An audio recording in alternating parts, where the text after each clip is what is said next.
Hello and welcome. Today, I'm going to transform this stunning Mexican crazy lace agate into a cabochon ring. I'll be walking you through each step from slab to final polish using a series of wheels. Let's get started. And what you just saw me do there is just spraying the wheels with some regular water. Even though I have a water feed on each one of the wheels, I like to add to it whenever I can just to keep them nice and wet so that I don't damage the stone and so that it doesn't heat up. It also prevents it from chipping and cracking, hopefully. So first and foremost, I'm going to shape the stone. This is an 80 grit wheel that I'm using. And we begin by shaping the stone on this wheel. This is where you'll get the basic outline and the contour for the cabochon. Keep the stone moving at all times to avoid any flat spots and make sure you're working evenly across the surface. Mexican crazy lace agate has a complex pattern, so take your time. Let the natural beauty of the stone guide your shape.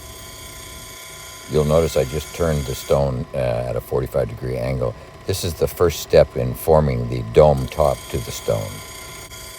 I'm going for a square cabochon with rounded corners. The nice thing is you can experiment with other shapes depending on your slab.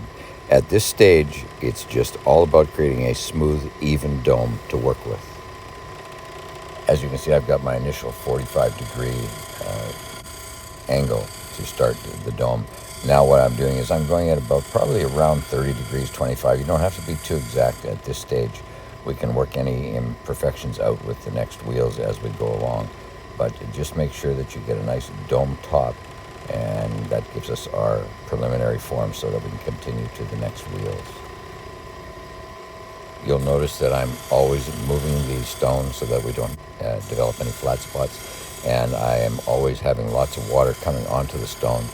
This helps to prevent it from cracking or breaking. It also keeps the heat down on the stone so that we can continue to work it.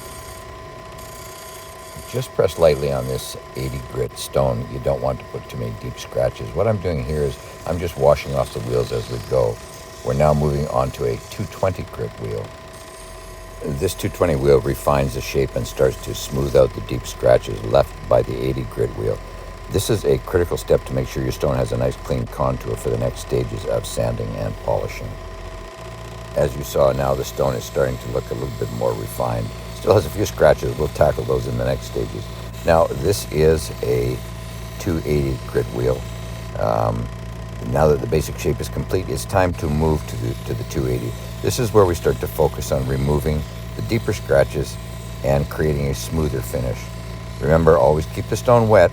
And remember, just work with light pressure. And now that we're done with the 280 grit resin wheel, it's time to switch to the 600 grit resin wheel. Here, the stone really starts to shine as we're moving into pre-polishing territory. Take a look at how much smoother the surface is now. Remember to always check your stone under good lighting between each stage. You want to make sure there are no leftover scratches from the previous grits, as those will become more noticeable once we get to the final polish.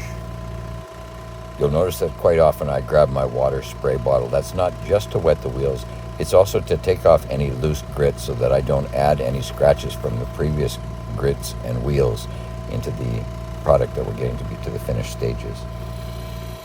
And as always, if you're enjoying this and learning something, please take the time to like, share, and subscribe. It may not seem like much, but it certainly helps me to make more videos like this one.